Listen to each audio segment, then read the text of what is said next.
Hello.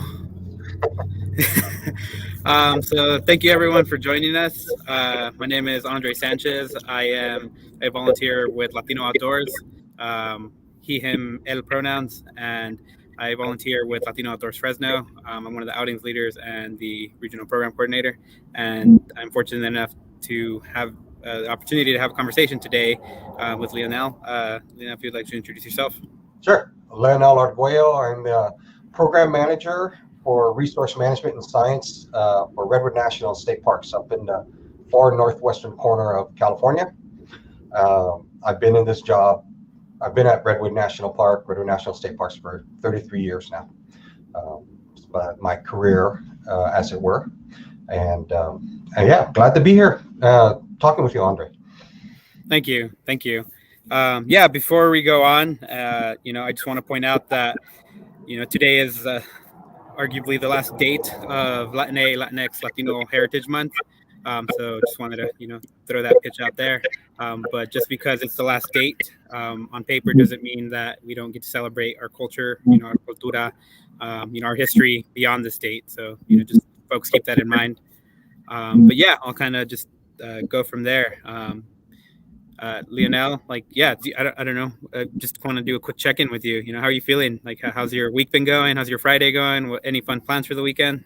No, the week's been fine. I just got back recently with my wife from a vacation to visit a brother up in who lives in Idaho, who just recently moved from Santa Rosa up to Idaho. Had my daughter and my grandkids come over, and my other brother and his two daughters came up and spent some time looking at that part of the world of Idaho. Went to Craters of the Moon National Preserve, up to Grand Tetons and Yellowstone National Park. It was a really nice vacation. Went outdoors, right? It's all about being outdoors. So you got to see the world and you got to get out there. And when the opportunity, arises, so it was fun. So I'm just kind of slotting back into work, finishing out the work week. It was great up here, so we'll see how it goes. Awesome. Yeah, no, I've had the fortune of going out to Craters of the Moon myself. It was a very quick trip a couple years ago, but cool landscape. Definitely, well named. Definitely feels very, moon landscape-esque. Some crazy volcanic, rock. Beautiful though. Yeah, it's the first time I'd been there. The park is well run. And the opportunity to do and look at the all of the visitor use areas where they have the caves and the little cinder cones. It's all right there. It's easy to get to, and it reminded me. I spent a little bit of time on a detail to Hawaii, the Big Island of Hawaii, and the whole western side of the Big Island is a lot of it's just lava, and there was just a lot of all of that similarity of open lava land, and it was a fun trip there. I hope to get back up there again. Awesome. Yeah. No, I need to make my way up to Idaho a little bit more again. I've only done it one real time. But yeah, it's a pretty awesome spot. Hopefully I can get on the Columbia or, do something out more in the Saltooth. So we'll see. The other thing that was part of that trip was a lot of hot springs. So. Oh, really? There you go. Great hot springs up in Idaho. It's just, a little. I don't think I could ever move to Idaho. It's not a place that I think I would want to move. A little bit too far north. A little bit too cold for me. Not that I live in the bottom part of California, because I don't, but their winters there are pretty rough. So I think I'm pretty happy where I'm at here. That resonates with me. I don't think I could be in Idaho for very long myself. But do visit. For those out there listening, visit, because it's a beautiful state. It's got lots of recreational opportunities, and you get the opportunity to be in that part of the world. It's got access to Yellowstone and Grand Tetons. A little further north is on the Montana side is Glacier National Park. There's a whole lot of smaller units nearby. It's really a fantastic recreational opportunity. Definitely. Yeah, and if anything, kind of tying in the hot springs topic real quick. Even though I was fortunate to, recreate in, your neck of the woods, in the Redwoods State National Parks, are there any hot springs out that way? I don't know. I figured there wouldn't be, but I don't know. If there were, I've lived here for 40 years. If there were, I've missed out. But not as far as I can tell, there No hot springs. There's a place in Ukiah, south, a couple hours south, and then really you got to get into Oregon before you get some hot springs. And of course, if you go from here, so Arcata, Eureka area, if you go east on Highway 299 to the other side of California, near the Nevada border, there's some hot springs out there as well. Gotcha. Just not here, unfortunately. Yeah. That would be nice in the old growth redwood and have some hot springs. That'd be actually pretty nice. Awesome. Yeah. Well, actually, kind of going off of that, one of the questions I wanted to ask, with respect to the Redwood and state national parks as a whole, it's, what's one of your favorite things to share about, that area, the whether it's a specific tree, a specific fact, specific historical, element, just what is your favorite thing to share about it, out of the, many years that you've been there or that you've come to learn? Yeah. God, it's a big open-ended question. And there's so many things I've done since I moved here in 1983 and experienced. And I've been at this park since 1988. I think in general, I'll just start from the big, which is just being in the Redwoods is pretty special. The Redwood Range goes all the way down towards a little south of Santa Cruz, and it kind of terminates on the north end up here, a little bit into southwest Oregon. So, for folks that have the opportunity to get to the Redwoods, it is a really special place where you can really get in touch with your surroundings. Whether you want to see big trees, whether you want to see wildlife, whether you want to hear birds or see birds, or you want to look at the small creatures in the world, when you get out into a park like up here, Redwood National State Parks, you can see it all.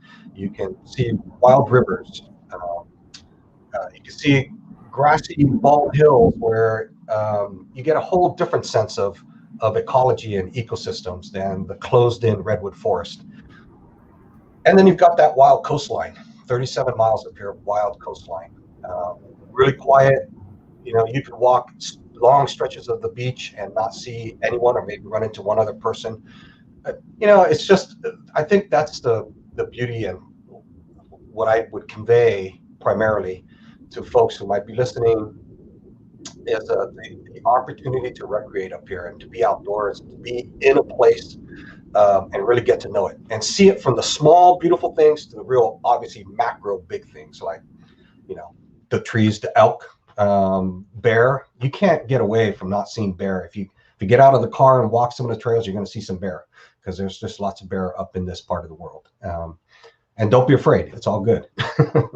So anyway, that would be how I would explain or express some of the beauty of up here in the North Coast.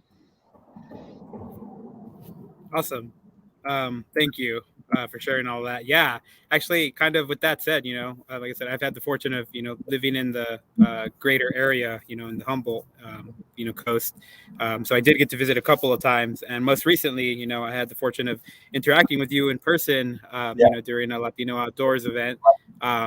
Would you mind talking a little bit about, the Redwood Rising program, and, informing folks of what that is and what that looks like? So I just regaled you guys with like how beautiful it is and how wonderful it is to come up here and recreate, and that's all well and true. But there's our park has got a lot of land that the National Park Service and California State Parks have acquired that were acquired after logging, and the logging that occurred left the land in a place where we have to do management. And having to do management including really dense forests that are in kind of bad shape. So we recognize this as park managers. We want to go in and in order for to treat these lands, in order to get them back into a trajectory of growth so where they can become old growth again. So Redwoods Rising is a collaborative that was established a few years ago between the National Park Service, California State Parks, and Save the Redwoods League to identify in total about 70,000 acres of land that needs restoration in our park. So we're not all pristine. We're not all old growth. There are plant lands that are just degraded and are not meeting the mission of the Park Services, which is to restore lands, to maintain lands in as best condition as possible. And this collaborative has identified a subset of those acres, specifically 34,000 acres, to do some work right now. And that's what Redwoods Rising is doing. We're raising money. We're identifying work, whether it's forestry related thinning or it's removing old logging roads that are failing into creeks and creating landslides that end up in streams and choking out habitat for the salmon, or if it's improving the streams by putting in wood, acting like beavers on the landscape, putting in wood to help slow the velocity of streams so that fish that are in the streams have a place to take refuge during the winter storms, because it rains cats and dogs up here in the winter. And we're hoping for a big rain year, right? We all hoping for a big rain year. We need to catch up. It's pretty bad out there. Definitely. So the Redwoods Rising is really just it's our way to restore landscapes, and it's really fulfilling work. It's really something that I just, Latino Outdoors is all about getting outdoors and really getting people out there. And I just want to plug in that if you have a knack or an energy or an enthusiasm for being outdoors and want to work for a public agency, consider being some sort of a ecologist or biologist, where you can actually do restoration. National Park Service is a lot of it is about restoration, not just recreation. And it's so fulfilling. I've been doing it for 33 years now, doing restoration. That's been my career, and it's just a really fulfilling career. I've been blessed and lucky to have the work that I've done here with the people that I work with over the many years. Awesome. Yeah, actually, on that last note, you mentioning some of your trajectory of your career path. Do you mind going a little bit more into that? And then, if you don't mind, I'll kind of add, my 2 cents on my path as well after the fact. Yeah, absolutely. Yeah, you got to make sure you start talking, because I'm. It's fine. We're chatting. Yeah. No, it's all good. I started my career as a seasonal employee. I was a GS3 seasonal employee making barely above minimum wage, and that's where you start. And I was going to school, and the park, Redwood National Park, at that point, they offered me the opportunity to enter in what is now called Pathways. Back then, in the late 80s, early 90s, it was called the co-op program. And so, as a student, I entered into an agreement with HSU and the National Park, Redwood, and I promised to do research as a master's student, because I was just graduating with my bachelor's in science, and I would do a research project in the park, and they would end up giving me a permanent job at the end. Now, they said anywhere in the Park Service. At the time, that was a Western region, but so I had no intention to stay. In fact, I really didn't intend to stay in Humboldt County. It's a pretty small county with a small population, as you know, André.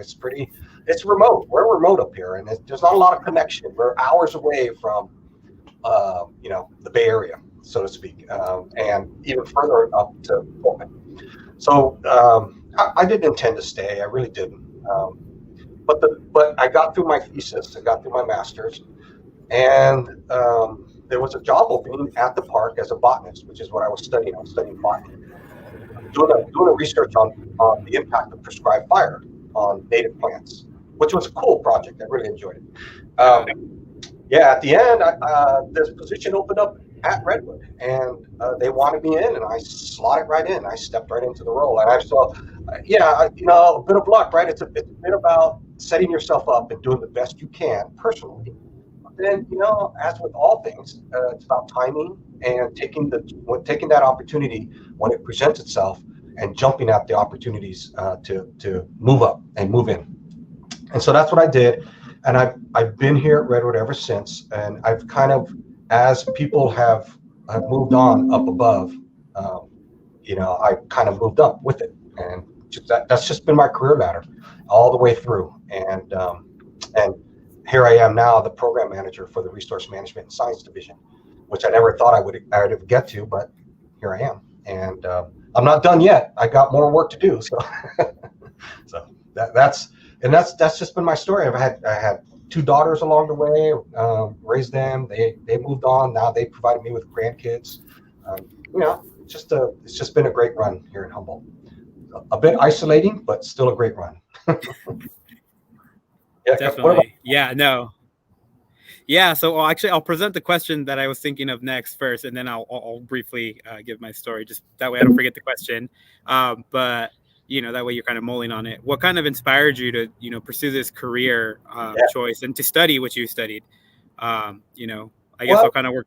Yeah, go ahead. All right, I'll be real honest with everyone. I didn't start out really coming to study science when I came here to Humboldt. I got recruited to play basketball. I was a pretty good ball player. I got recruited to play at Humboldt State, right? And I did for a couple years, but I just got tired of all the practices. I just didn't want to go through it anymore.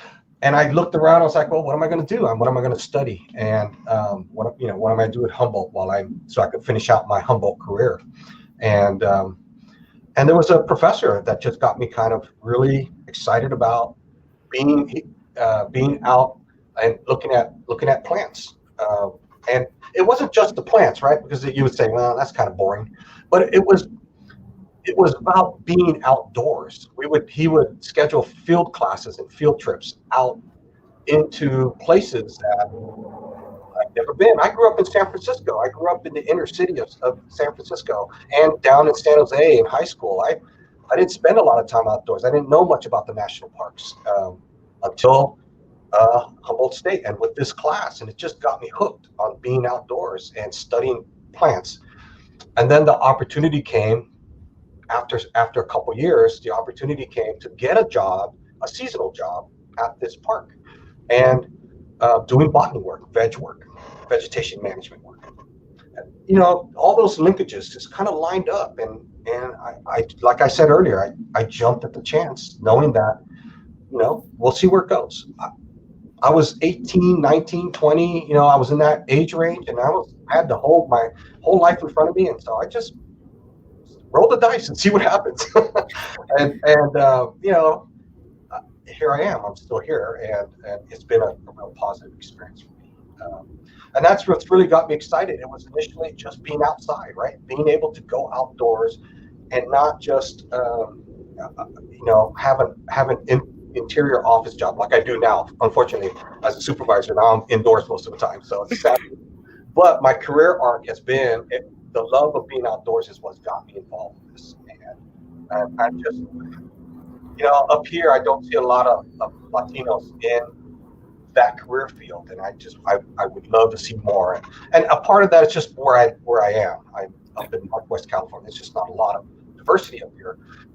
And so there might be others in other places as you move into other parts of the Park Service. But I'd love to see more. I'd love to see more people of color, regardless of your ethnicity, with the Park Service. Awesome. Thank you.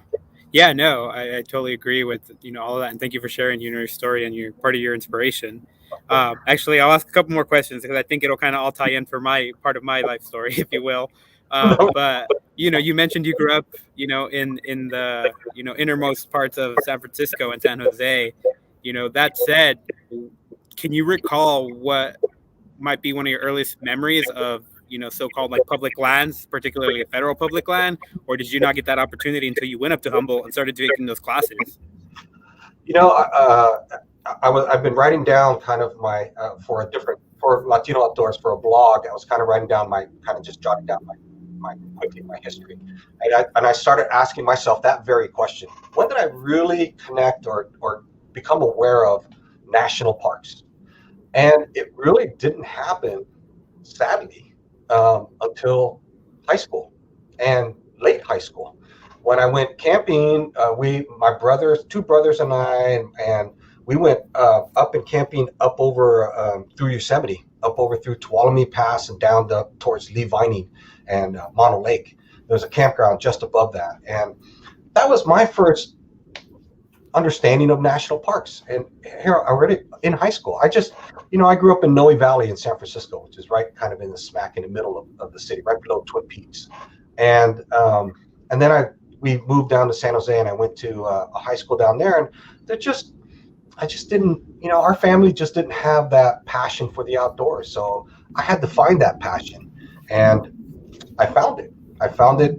Basically when I came up to Humboldt, but I didn't know about it throughout those first, 16 years of my life. I didn't have a sense of camping.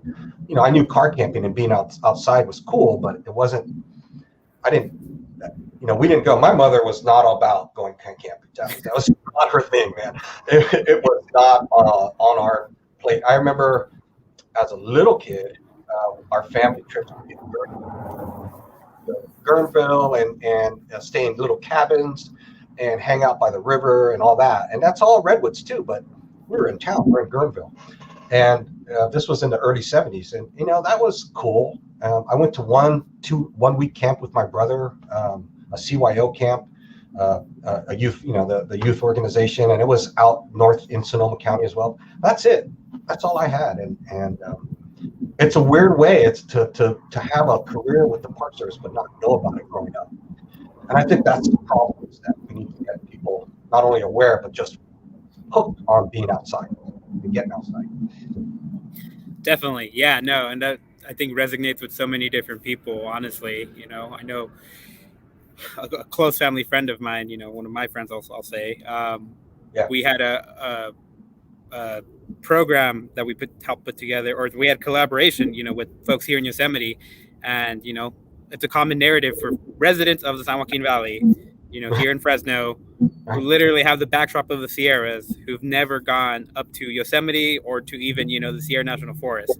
And this individual, I was fortunate. I'm going to say I was fortunate to offer this opportunity, to them, so that they could experience it for the first time, and they were 21 years old, and they finally got the opportunity to go, at 21, and they grew up in Fresno, they could see the Sierras, Yeah. And, and sort of like, and it's amazing to think that, but it's also every day we should be encouraging folks from different backgrounds to get out in the outdoors. But it really doesn't matter when you start walking, right? Does it really matter as a baby when you start walking? No, in the end, or when you're no longer in diapers. And I'm doing this because I have grandkids, so it's on my head. When they, parents always say, "Oh, my child isn't walking yet." Well, a year after they start walking, you're not even going to care when they started walking, because it doesn't matter. And so for all of us that are like, have the opportunity to encourage folks who may not know about the outdoors, we should just, whether they're 15, 20, 25, or 50, it doesn't matter. What matters is getting outside and appreciating the outdoors for what it is. The opportunity to recreate and to find that connection is really important. Because we can lose that if all we do is stay in the city. If our understanding of parks is just the park down the street, where you hang out, which is what it was for me growing up in the city. It was all about the city parks, not national parks or state parks. But getting them outside to the bigger world is really important, and I'm all about it. Definitely. Yeah, no, I agree with that. At the end of the day, it's just trying to have people connect, as you mentioned. And for me personally, kind of given my career trajectory and my personal interest and passion, is getting people to be good stewards when they're outside, because that kind of is the whole, opportunity that I've been able to collaborate on my Latino outdoors front, and, through my work with the organization that I do work with, Cal Wild. And it's like, how do you get people to advocate for public lands? Well, you get them out there, and that's like the thing of being more vocal about. And so that said, I know I'm very privileged and had the opportunity to start going to, some of these places, at an earlier age than some folks. My late uncle is the one that actually, the memory that it sticks out to me the most. And I think I even referenced it in my bio, maybe not verbatim to the story, but, the reference of my uncle taking us to Yosemite, me and my older two siblings at the time, and my grandmother. And that memory specifically sticks out the most to me. And ever since then, I don't even know how old I was. I was for sure less than 10. I'll say that much. Yeah. But that kind of was like the fundamental core part for me to realize I want to be here. I want to work in these places. And I had the fortune of eventually working, as a biological technician with Yosemite for, a couple different summers. So I understand the Park Service element of things a little bit. But yeah, no, at the end of the day, it's just trying to get people to go outside, regardless of when they start, and just build that connection and have that deeper passion and love for being stewards, as I mentioned. Absolutely. Yeah. So, you started your first experience was way before mine. Right. My first park experience was, like I said, through Tuolumne Meadows. I think I was, 16 or something like that. And actually camping in a national park, not until I had already started working for the park, really, when it came right down to it. But whenever it happens, and that's what we should be focused on, is just making it happen for folks, and having people who then can develop a passion for the outdoors, and working for resource agencies, whether it's public or non-governmental agencies, it doesn't, or organizations, it don't matter, but working for the outdoors, because the more representation of this country's population and demographics that we can get focused on the outdoors, the better the recreational opportunities that will exist for people. Right now, when I went to Yellowstone and very few people of color, a few families that I could see, but very few. And I think we need the workforce to kind of demonstrate to the visiting public that it's okay and it's safe to be outside, and it's actually a wonderful thing to be outdoors and to experience some of the beauty that parks have to offer. And for those that want to work for the Park Services, whether it's state or national or whatever, God, there's opportunities. I've had in my career the opportunity to do wildland firefighting. I don't know if you have, Andre, as a technician. Yeah. And that was an exciting part. First 12 years of my career was doing collateral duty firefighting, and seeing how that really that world is when you're on the front lines battling fire.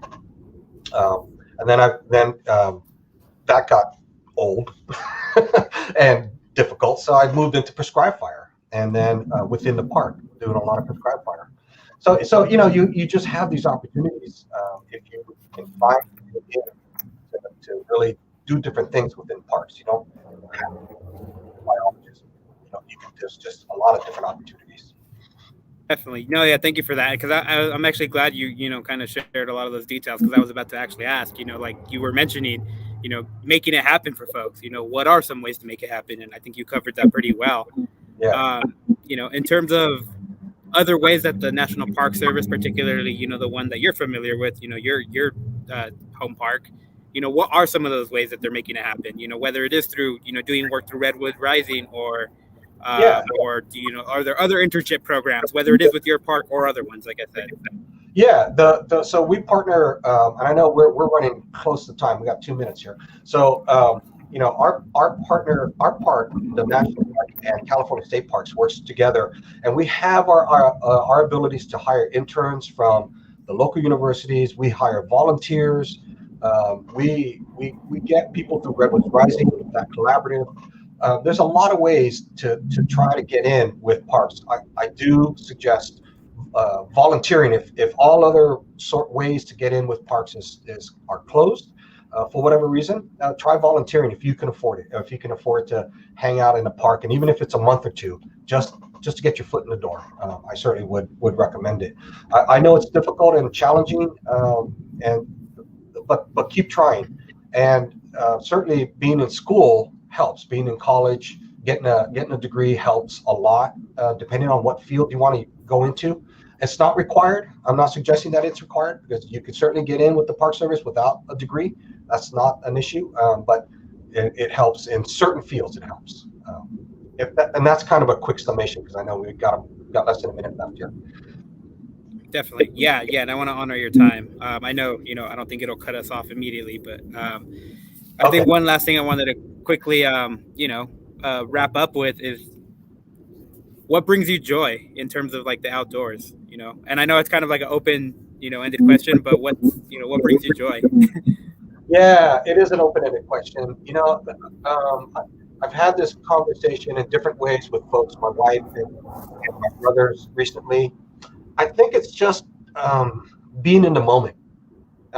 When you're outdoors, you're not thinking about your plans for next week, your work, your whatever might be happening in your life at that point, you're in the moment. Because that to me is the most enjoyable part about being in the outdoors. And when I say in the moment, it could be in a moment looking at the smallest little wildflower, or it could be looking at a bear staring at you in the face from 50 yards away. But whatever it is, it's being at that place and time, recognizing it and enjoying it and letting it linger, and that gives me the most joy. That gives me, it's not a particular thing. It's a feeling. It's a it's hard to describe, but it's something that I think if you get outdoors and you just slow down, and we put these damn things away, and you just everything can slow down for you, and you could really just enjoy that time and space wherever it happens to be. And it doesn't have to be a great national park like Yosemite or Redwood National. It could be anywhere where you find yourself outdoors and away from the humdrum of life, and that to me is what has brought me joy. That's what sustained me at this park and throughout my career. Are those, like I said earlier, I'm in the office more often now, but when I do get out in the field, I take that time to slow down and just listen. And it's always been somewhat of it helps recenter me a lot. And it's really a positive thing. Definitely. No, yeah, thank you. And I think for me, I'll just quickly tie it in. I think the part that you mentioned of it, lingering, that's the thing, that I'll just briefly say. For me, it's that lingering feeling in spiritual rejuvenation, mental rejuvenation. It's, yeah. Well, awesome. Like I said, I want to honor your time. I know we're a minute over now, but Leonel, thank you so much for taking the time to speak with us. I really appreciate it. Particularly again, because today is, the last day of Latinx, Heritage Month. Right. And, it's been an honor, to honestly have this conversation with you. And I'm really glad I was able to interact with you in person, with the opportunity that I did. Yeah, well, I really appreciate the opportunity to be here with you and through Latino Outdoors. And happy to do it again and maybe cover some other subjects if that opportunity arises. But for those folks that are out there, get out to your parks, man. Get out in the ground, get outside, and go enjoy the outdoors. It's a wonderful thing. So I'll leave it there. Thank you. Okay. Ciao.